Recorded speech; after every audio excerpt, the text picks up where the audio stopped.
World cup football group ബിയിലെ ഏറ്റവും ആവേശകരമായ ഒരു മത്സരത്തിനാണ് സാൻ ഫ്രാൻസിസ്കോയിലെ ലെവി സ്റ്റേഡിയം ഇന്ന് സാക്ഷ്യം വഹിച്ചത്. യൂറോപ്പിലെ കരുത്തന്മാരായ സ്വിറ്റ്സർലാൻഡും ഏഷ്യയിലെ ചാമ്പ്യന്മാരായ ഖത്തറും നേർക്കുനേർ വന്നപ്പോൾ ആരും പ്രതീക്ഷിക്കാത്ത ഒരു ക്ലൈമാക്സ് ആണ് അരങ്ങേറിയത്. ഇന്നത്തെ മത്സരത്തെക്കുറിച്ച് എടുത്തു പറയേണ്ട പ്രധാനപ്പെട്ട ഒരു കാര്യം, ഒരു ലോകകപ്പ് വേദിയിൽ ആദ്യമായി ഒരു മലയാളിയുടെ സാന്നിധ്യമുണ്ടാകുമെന്ന് പ്രതീക്ഷിച്ച് ലോകമെമ്പാടുമുള്ള സകല ഫുട്ബോൾ പ്രേമികളായ മലയാളികളും കാത്തിരുന്നൊരു ദിവസമായിരുന്നു ഇന്ന്. അതെ, കണ്ണൂർക്കാരനായ തക്സീൻ മുഹമ്മദ് ജംഷീദ് ഖത്തറിനു വേണ്ടി പന്ത് തട്ടുവാൻ ഇന്ന് സാൻ ഫ്രാൻസിസ്കോയിൽ ഇറങ്ങും എന്ന് പ്രതീക്ഷിച്ച് മലയാളികൾ കാത്തിരുന്ന ദിവസം.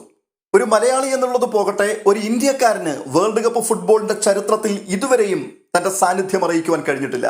അവിടെയാണ് മലയാളിയായ തക്സീൻ ഖത്തറിനു വേണ്ടി മാറ്റുരയ്ക്കുവാൻ എത്തുന്നത്. പക്ഷേ നിർഭാഗ്യകരമെന്ന് പറയട്ടെ, അവസാന നിമിഷത്തിൽ പോലും അദ്ദേഹത്തിന് ഒരവസരം ലഭ്യമായില്ല. എന്നാൽ വരും ദിവസങ്ങളിൽ അദ്ദേഹം ഖത്തറിനു വേണ്ടി വേൾഡ് കപ്പിൽ മാറ്റുരയ്ക്കുന്നത് കാണുവാൻ കഴിയും എന്ന പ്രതീക്ഷയോടുകൂടി സകല മലയാളികളും കാത്തിരിക്കുകയാണ്. ഇനി ഇന്നത്തെ മത്സരത്തിലേക്ക് വരാം. ഇന്ന് നടന്ന മത്സരത്തിന്റെ പ്രധാനപ്പെട്ട പോയിന്റ് എന്നുള്ളത്, അവസാന നിമിഷം വരെയും സ്വിറ്റ്സർലാൻഡ് ലീഡ് ചെയ്ത മത്സരത്തിൽ ഇഞ്ചുറി ടൈമിൽ അവിശ്വസനീയമായൊരു മുന്നേറ്റത്തിലൂടെ ഗോൾ മടക്കിക്കൊണ്ട് ഖത്തർ ഒപ്പത്തിനൊപ്പം എത്തി എന്നുള്ളതാണ്. സ്കോർ 1-1. ലോകകപ്പിന്റെ ചരിത്രത്തിൽ ഖത്തർ നേടുന്ന ഏറ്റവും പ്രധാനപ്പെട്ട ഒന്നാമത്തെ പോയിന്റും കൂടിയാണിത്. സ്വിസ് കോച്ച് മുരാദ് യാഖീൻ അറ്റാക്കിങ്ങിന് മുൻഗണന നൽകി 3-4-3 ശൈലിയിലാണ് ടീമിനെ ഇറക്കിയത്. മറുഭാഗത്ത് ഖത്തർ പ്രതിരോധത്തിനും കൗണ്ടർ അറ്റാക്കിനും പ്രാധാന്യം നൽകിക്കൊണ്ട് 4-2-3-1 എന്ന കോമ്പാക്ട് ഫോർമേഷനിലാണ് കളിച്ചത്. പക്ഷെ കളിയുടെ തുടക്കം മുതൽ തന്നെ സ്വിറ്റ്സർലൻഡ് 75% ബോൾ പൊസിഷൻ നിലനിർത്തി. 16-ാം മിനിറ്റിൽ Qatar goal keeper Mahmoud Abnada Swiss താരം റൊമോ ഫ്രൂലറെ ബോക്സിൽ ഫൗൾ ചെയ്തതിനെ തുടർന്ന് ലോങ് വാർ റിവ്യൂവിന് ശേഷം റഫറി പെനാൽറ്റി വിധിച്ചു. ബ്രീലെംബോള അനായാസം ആ കിക്ക് കൃത്യമായി വലയിലെത്തിച്ച് സ്വിറ്റ്സർലൻഡിന് ലീഡ് നൽകി 1-0. എന്നാൽ കളിയുടെ രണ്ടാം പകുതിയിൽ സ്വിസ് താരങ്ങൾ 26-ലധികം ഷോട്ടുകൾ ഉതിർത്തുകൊണ്ട് ഖത്തറിനെ ഞെട്ടിച്ചു. എന്നാൽ ഖത്തർ പ്രതിരോധം ഒരു ഉറപ്പുള്ള പാറ പോലെ സ്വിറ്റ്സർലൻഡ് ആക്രമണങ്ങൾക്ക് മുമ്പിൽ ഉറച്ചു നിന്നു. പക്ഷെ പിന്നീട് സംഭവിച്ചത് അട്ടിമറിയെന്നോ മഹാത്ഭുതമെന്നോ ഒക്കെ വിലയിരുത്തുവാൻ കഴിയുന്ന അസാധാരണമായൊരു ഫുട്ബോൾ വിസ്മയം തന്നെയായിരുന്നു. മത്സരം അവസാനിക്കുവാൻ 1 മിനിറ്റ് മാത്രം ബാക്കി നിൽക്കെ കളി മാറിമറിഞ്ഞു. ഖത്തറിന്റെ ഇടത് വിംഗ് ബാക്ക് ഹൊമാം അഹമ്മദ് ബോക്സിലേക്ക് നൽകിയ മനോഹരമായൊരു ക്രോസ് സ്വിസ് ഡിഫൻഡർമാരെ വായുവിൽ വെട്ടിച്ച് ബൗലിംഗ് ഖുക്കി ഉഗ്രനൊരു ഹെഡറിലൂടെ വലയിലാക്കി. ആ ഒരു നിമിഷം ചരിത്രമായി മാറുകയായിരുന്നു. സാൻ ഫ്രാൻസിസ്കോ സ്റ്റേഡിയത്തിന് ഭ്രാന്തു പിടിക്കുകയായിരുന്നു. സ്റ്റേഡിയം ഇളകി മറിഞ്ഞു. സ്കോർ 1-1. കളിയുടെ 15-ാം മിനിറ്റിൽ പെനാൽറ്റി വഴങ്ങേണ്ടി വന്നെങ്കിലും പിന്നീട് അബുനാദ എന്ന ഖത്തറിന്റെ ഗോളി നടത്തിയ പ്രകടനം അത് മാസ്മരികമായിരുന്നു, അതിശയിപ്പിക്കുന്നതായിരുന്നു. സ്വിറ്റ്സർലൻഡിന്റെ 26 ഷോട്ടുകളിൽ 5 എണ്ണമെങ്കിലും തകർപ്പൻ സേവുകളിലൂടെ അബുനാദ തടഞ്ഞിട്ടു. ഖത്തറിനെ മത്സരത്തിൽ ജീവനോടെ നിലനിർത്തിയത് ഈ ഗോൾ കീപ്പറുടെ അസാധ്യമായ റിഫ്ലക്സുകളാണ്. വളരെ കൃത്യമായി പറഞ്ഞാൽ കളിയുടെ 20-ാം മിനിറ്റ് മുതൽ സ്വിറ്റ്സർലൻഡ് കളിക്കാരും ഖത്തർ ഗോളിയും തമ്മിലായിരുന്നു പോരാട്ടം. സ്വിറ്റ്സർലൻഡിന്റെ മാരകമായ എണ്ണം പറഞ്ഞ ഓരോ ഷോട്ടുകളെയും അങ്ങേയറ്റം പരിചയസമ്പന്നനായ ഒരു ഫുട്ബോളറുടെ മെയ്വഴക്കത്തോടെ പ്രതിരോധിക്കുകയും കിടിലൻ സേവുകൾ നടത്തുകയും ചെയ്തുകൊണ്ട് നിമിഷ നേരത്തിനുള്ളിൽ അബുനാദ എന്ന ഖത്തർ ഗോളി ആരാധക ഹൃദയങ്ങളിൽ ഇടം പിടിച്ചു. ഇതിനൊപ്പം തന്നെ എടുത്തു പറയേണ്ടതാണ് പ്രതിരോധ നിരയുടെ പെർഫോമൻസിനെ കുറിച്ച്. അത് സവിശേഷതകൾ നിറഞ്ഞതായിരുന്നു. ഒട്ടനവധി അവസരങ്ങൾ സ്വിറ്റ്സർലൻഡ് വളരെ കൃത്യമായി സൃഷ്ടിച്ചെടുക്കുകയും അത് ഇപ്പോൾ ഗോളായി മാറും എന്ന് പ്രതീക്ഷിക്കുകയും ചെയ്ത സാഹചര്യങ്ങളിലെല്ലാം അതിലൊന്നുപോലും ഗോൾ വലയിൽ എത്താതിരിക്കത്തക്കവണ്ണം പ്രതിരോധ നിര ഒരു വൻ മതിൽ കെട്ടിയതുപോലെ പരിചയസമ്പന്നരായ സ്വിറ്റ്സർലൻഡിനെ വരിഞ്ഞു മുറുക്കിക്കളഞ്ഞു.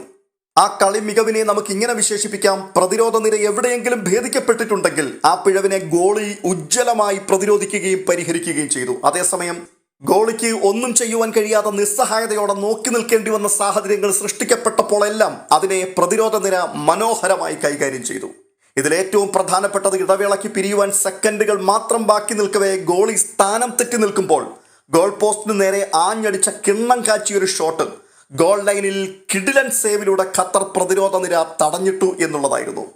ബൗലിംഗ് ഖൂക്കി, ഫെഡ്രോ മിഗുവൽ എന്നിവരുടെ നേതൃത്വത്തിലുള്ള പ്രതിരോധ നിര യൂറോപ്പിലെ പരിചയസമ്പന്നരായ സ്വിറ്റ്സർലൻഡ് ടീമിനെ അക്ഷരാർത്ഥത്തിൽ അമ്പരപ്പിക്കുന്നതായിരുന്നു. പ്രത്യേകിച്ച് ബോക്സിനുള്ളിൽ വന്ന അപകടകരമായ ക്രോസുകൾ അവർ കൃത്യമായി ക്ലിയർ ചെയ്തു.